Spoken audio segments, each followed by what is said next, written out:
All right. So I've been waiting to find this article, and this is from, let's see, from Turning Point's memo. But you may or may not have heard in this gigantic shit show that is the ICE raid of Minneapolis. Well, there have been all sorts of reasons as given as to what is the purpose of the raid, and now we have a new one, and that's extortion.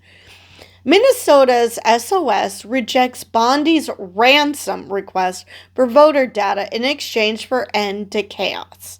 Now just think about this for a moment. She's okay with U.S. citizens being killed, because let's face it, she wouldn't give a rat's ass if it wasn't a U.S. citizen. Hell, this administration doesn't give a rat's ass that it is U.S. citizens. They come up with an excuse why it's okay. But still, it's not that she gives a rat's ass about immigration or protecting U.S. citizens. She just wants to force Tim Walz to give her voter data. Because why? I mean, even if the reasoning is to prevent undocumented immigrants from voting, that's literally happening already. You cannot vote if you are undocumented. And most people won't vote if they're undocumented, because why would they risk their entire stay in the U.S. just to vote illegally? That wouldn't be very smart. I mean, these people are here because they want to stay here, whether they want to become citizens or they're just riding it out until wherever they're from, calms the fuck down. So, it can't be immigration. I have no problem believing that they're trying to target Trump's political opponents. I mean, they've already shown they're willing to do that. Not succeeding, but they're willing to attempt it. So, but anyway, to the article. Attorney General Pam Bondi is using the killing of 37-year-old U.S. citizen Alex Preddy by Immigration and Customs Enforcement as an opportunity to again demand access to Minnesota's voter rolls, all part of the Justice Department's months-long crusade to try to compel states to hand over sensitive voter information. Now, before I continue, the reason I think... I'm completely off kilter. The reason I think that the Alex Preddy killing had really resonated even more so than, say, Renee Good is because you can't even put your head to the side and squint really hard to make it seem like something happened that didn't, for one thing. It is much more glaringly obvious that they're lying through their asses, the government. However, and this is a sad take on the way Republicans think, because that's what's really what I mean by breaking through, and that's in MAGA land. Republicans in general, but even MAGA. And the fact is that he is a cis, straight, white man. So MAGA can no longer sit back and claim, it's not someone who looks like me or thinks like me, so I can ignore it. This was not just a cis, straight, white man, but he was a gun owner. And he carried one to the protest. And these same people who were screaming up and down about how the Second Amendment is absolute and we can't put any restrictions on it. All the other amendments, yeah, we need restrictions, but not the second. At least not for right-wingers. Because a lot of them are like, wait a minute, now you're telling me that being a legal gun owner and walking around while carrying a gun is somehow bad because your jumpy ICE agents who would be afraid of their own flippin' shadow shot at a person because he had a gun. When all this time the NRA and all these gun rights organizations were claiming that we need this for our protection in case things go sideways. And now they're saying, oh, you shouldn't do that. You know, how we praised Kyle Rittenhouse? Well, just forget about that. And so now the gun rights groups, including the NRA, are like, what? No. So yeah. Basically, they're finally showing their true colors, even to MAGA, that these are fascists, and fascists do not give a flying fuck about you. They don't care about you as long as you're useful. Then they'll give a slight rat's ass. But for the most part, no, they don't care. The minute you're not useful to them, they toss you away like garbage. Anyway, in response to Bondi's latest request for access to the state's voter rolls, Minnesota Secretary of State Steve Simon simply said no, describing the attempt to tie the voter data request to end the chaos in Minnesota as an apparent ransom to pay for our state's peace and security. Now, maybe Pam is just trying to provide cover for ICE. You know, this particular person who did the killing by the people, because it was a gang of thugs. Maybe she's just trying to provide cover, or everybody in this everybody in this regime has their own agenda. So she has her agenda. So she doesn't give a rat's ass about immigration. She just wants voter data rolls for reasons. And ICE and DHS are after illegal immigrants, which we've seen they don't give a shit about that. You know, Stephen Miller gave them this impossible quota because he just wants to get rid of brown people. All non-white people he wants an excuse to get rid of, not that he actually cares about going after the worst of the worst. Because, let's face it, like I mentioned in a previous video, they detained a 5-year-old. I'm sorry, how is that the worst of the worst? And then come up with this bullshit excuse that they were just protecting the 5-year-old. He's in a detention center in Texas with his father. How the hell is that protecting the kid? No, they're just desperately hoping that they can get away with shit. So, yes, this has nothing to do with going after the worst of the worst. Nobody has a problem with people going after the worst of the worst. Nobody has ever said that, oh yes, we're going to protect murderers and rapists. No, nobody says that. I don't think even other murderers and rapists say that, but whatever. It's not done. Anyway. So, but whatever it is, we have a new reasoning thrown into the mix. So, I don't know if this is meant to keep Minnesota's government off kilter, that they won't know what kind of deals to make because everybody's telling them something different. I don't know. Either way, it just adds to the shittiness that is this regime.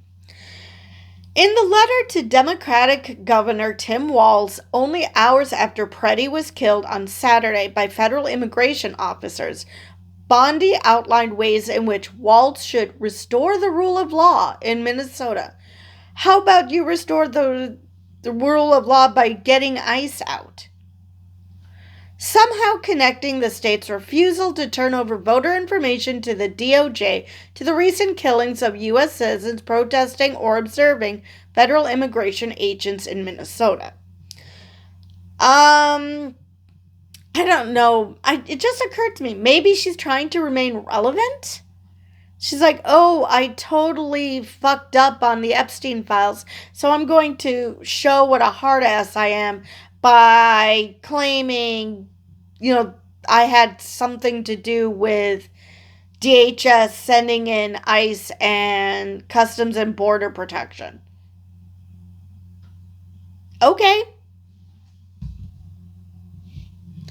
You and your office must restore the rule of law, support ICE officers, and bring an end to the chaos in Minnesota. Who do you think is bringing the chaos? Fortunately, there are common sense solutions to these problems that I hope we can accomplish together, Bondi wrote. This from a woman who literally said that the fact that Minnesotans are organizing to keep their neighbors safe, to provide meals, to provide shelter, to provide mental health resources, whatever resources people in need because of what's happening in Minneapolis. She calls that nefarious because of how well organized it is. I mean, nothing says nobody loves me, nobody gives a shit about me, than claiming that seeing people care about others is somehow nefarious. Either that or she's just as much of a narcissist as Trump. That's a possibility too. Bondi went on to outline ways to end the chaos, one of them being to allow the Civil Rights Division of the Department of Justice to access voter rolls to confirm that Minnesota's voter registration practices comply with federal law as authorized by the Civil Rights Act of 1960. Right, because, it's not like Minnesota has people to do that themselves. No, it has to be the Department of Justice. And the Civil Rights Division, I didn't think that existed anymore. For months now, the Justice Department has been demanding sensitive voter information from 44 states across the country.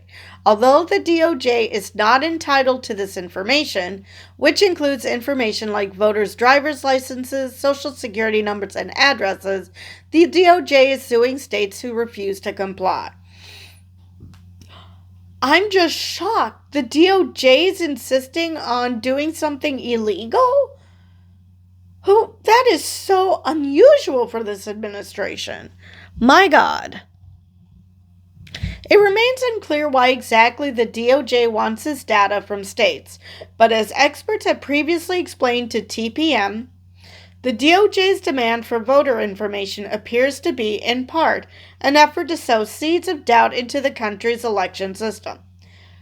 I didn't even get to that, but that makes sense too. That they probably want to either disenfranchise people or just create chaos, making people wonder, are my voter rolls safe?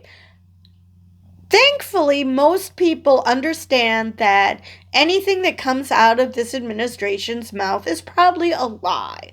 So you can be safe in the knowledge that if they told you that all these people were voting illegally or whatever, you can pretty much assume that it's butkus.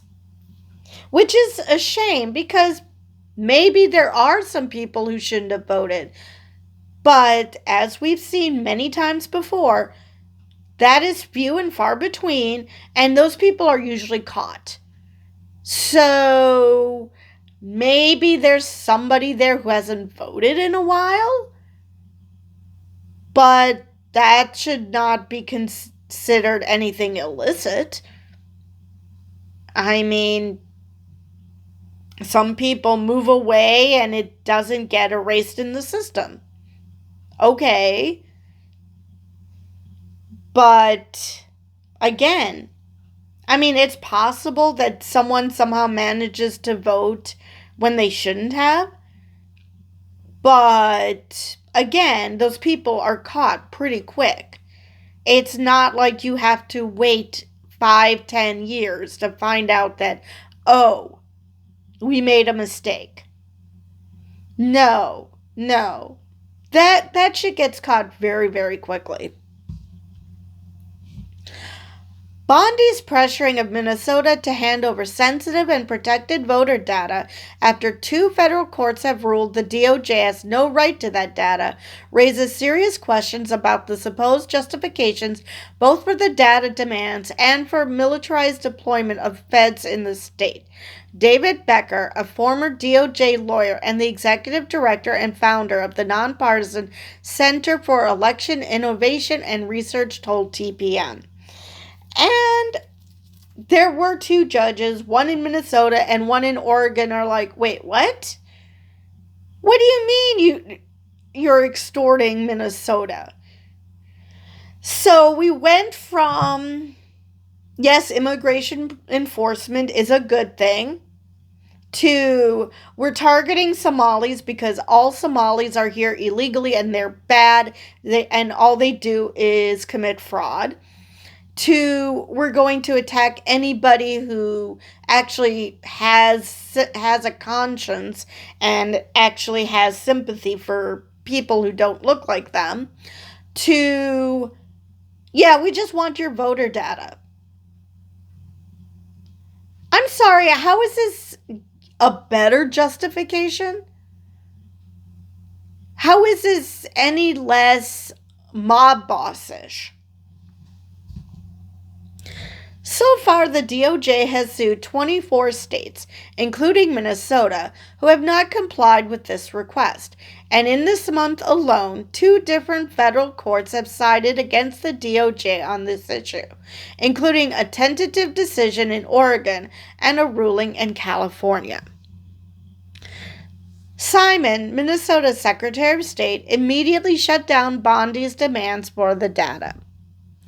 Her letter is an outrageous attempt to coerce Minnesota into giving the federal government private data on millions of U.S. citizens in violation of state and federal law. This comes after repeated and failed attempts by the DOJ to pressure my office into providing the same data, he said. And that's the crux of it. Republicans want to refuse U.S. citizens from doing shit in the off chance that someone might be accessing that said stuff illegally. Whereas the Democrats are like, well, we're going to let you have this because you need it. And if somebody is accessing it illegally, we will fine them. That's the difference. One side has sympathy, the other one does not. I'm sorry, the one side has empathy, the other side does not. Like I said, the only reason more people are up in arms about this killing is because of who it was. Make no mistake, if it was another woman, especially if she was a lesbian or, God forbid, a person of color, this wouldn't have gotten through the way this killing had. It's simply because most Republicans only give a shit if it's someone who looks like them. And like I said, the fact that he was a lawful gun owner. And this administration is suddenly like, oh yeah, you're not supposed to do that. So yeah. And in a statement in response to Bondi's letter, DNC Chair Ken Martin described Bondi's letter as an attempt to extort the state into handing over its voter rolls as part of an ongoing campaign to undermine local elections and build a national database for Trump's political revenge and retribution. Exactly. The Trump administration thinks it can threaten and intimidate through violence and coercion, but they're wrong. The DNC will stand with local elected officials and fight like hell, including in the courts, to protect our democracy and the rights of voters in Minnesota and across the country, Martin added. So that is the end of that article. And, Trump has spoken with Walz, which is also a good thing, because if there's anything we've learned about Trump is that he listens to the last person he talked to. So as long as Stephen Miller doesn't bend his ear before anything gets done, listening to Walz, listening to Jacob Fry is a good thing, because he's probably learning about shit he didn't even realize was happening. It's entirely possible that everything exploded and he legit doesn't know what's going on, because he just relies on Fox News, he relies on Stephen Miller, and they only tell him a sanitized version of what's happening. So then he can't understand why everybody hates him. And it's simply because they're responding to reality, whereas Trump is just watching a TV show and doesn't understand the implications. So hopefully he makes good on his promise to, Bovino is supposedly out. He's being sent back to California, which I really, really hope wherever he is in California, he knows no second of peace. I mean, this is a man who happily leaned into the SS and Nazi role by wearing that damn coat and then whining that why do people think we're the Gestapo? Well, maybe if you didn't dress like the Gestapo, that would work. So I hope he never knows a moment's peace, because he is claiming he's going to retire. I'm pretty sure that was not his idea. I'm pretty sure the administration is forcing this retirement because they've seen just how badly they screwed up. So he's supposed to take some of his men with him.